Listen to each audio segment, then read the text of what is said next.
Et il s'est installé sur notre plateau. Lui, c'est notre consultant de ce jour, le pasteur Kwasi Victor. Et avec lui, nous allons parler d'un thème très important, les familles recomposées en Christ. Bonjour, pasteur. Bonjour, comment ça va? Ça va bien, merci. Alors, pourquoi les familles recomposées? D'ailleurs, avant de commencer, laissez-moi vous dire que vous êtes très bien habillé. Merci. J'adore le costume. Je commence à grossir déjà. J'adore le costume au motif africain. Donc, voilà, ça fait bien ressortir le bleu marine qui est en bas. Voilà, merci. En tout cas, vraiment, chapeau, pasteur. Félicitations. Merci. Merci. D'accord. En fait, c'est pourquoi je te demandais de me trouver une place à Miss Nzansa. C'est jamais. Ah oui. Alors, on y va avec notre thème de ce jour, les familles recomposées en Christ. Oui, les familles recomposées en Christ. J'ai dit en Christ parce que je veux faire allusion à notre foi. Notre foi. Elle dit qu'aujourd'hui, il y a des familles recomposées aussi qui ont la foi chrétienne. D'accord. Qui n'arrivent pas à se stabiliser. Parce que peut-être que quand on se rencontrait, maman avait déjà un enfant ou deux enfants, papa aussi, et les enfants n'arrivent pas à se socialiser, à se mettre ensemble aussi pour pouvoir construire cette famille, cette nouvelle famille. Et ça cause beaucoup de problèmes et ça déstabilise aussi nos églises. Parce que quand un enfant d'une même famille, d'une famille recomposée, viendra peut-être se plaindre à son père ou à sa mère, les gens ont tendance à prendre parti. C'est normal, c'est normal. Quand ce sont mes enfants qui viennent se plaindre à moi, ça me donne l'impression que ma nouvelle épouse est en train de maltraiter mes enfants et puis vice-versa. Et quelquefois, quand on ne dit rien, les enfants aussi ont l'impression qu'on prend parti pour la nouvelle maman. La nouvelle maman. Et ça devient très compliqué. Et quelquefois, soit c'est la maman qui veut prendre la place de la mère qui a laissé sa place. Qui a laissé sa place, on dira ça comme ça. Et en fait, c'est vraiment compliqué. C'est vraiment compliqué. Et quelquefois, même la prière même a du mal à passer. Je veux exhorter ces frères-là à comprendre que c'est une situation qui paraît compliquée, complexe et à la fois. Mais on peut arriver à trouver une solution. D'accord. Et la solution que vous proposez, c'est quoi? La solution, c'est d'abord l'amour de Dieu. D'accord. L'amour de Dieu.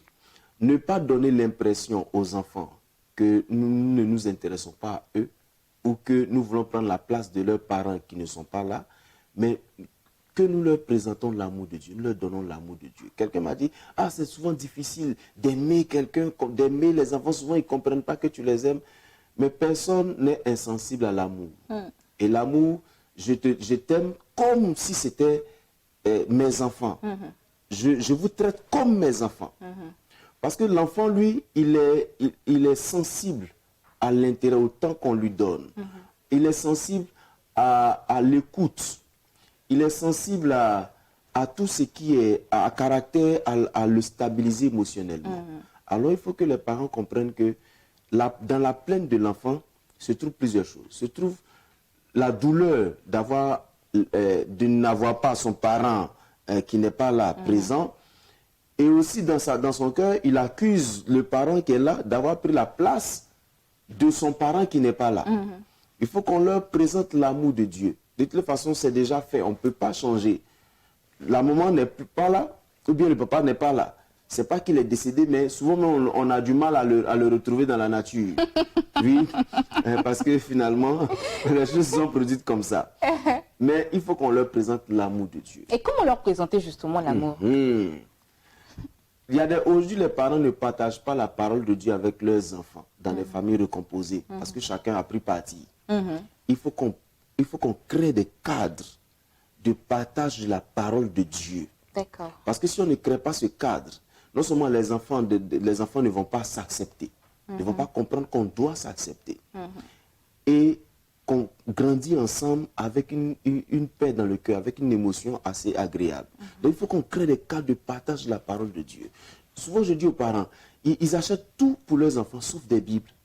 Ils font tout avec les enfants, sauf des moments de prière et de dévotion.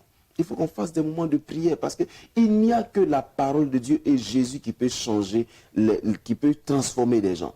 Il faut qu'on arrive à transformer pour que celui qui est là n'ait pas l'impression que tu as pris la place de mon père ou tu as pris la place de ma mère, ou bien que la mère ou le père qui est là ne disent pas, c'est parce que tu n'es pas mon enfant que tu ne me respectes pas, ou ainsi de suite. D'accord. Voilà. Donc, en conclusion, on va dire il faut partager la parole ensemble avec le parent Vraiment, qui vient d'arriver. C'est un élément important.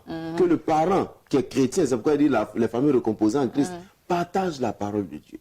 Et qu'on exprime qu'en réalité, la chose est faite. Mais je pense aussi qu'il ne suffit pas de partager, mais de pratiquer également. Oui, absolument. On allait arriver parce que de toutes les façons, si vous savez ces choses, vous êtes heureux pourvu que vous les pratiquiez.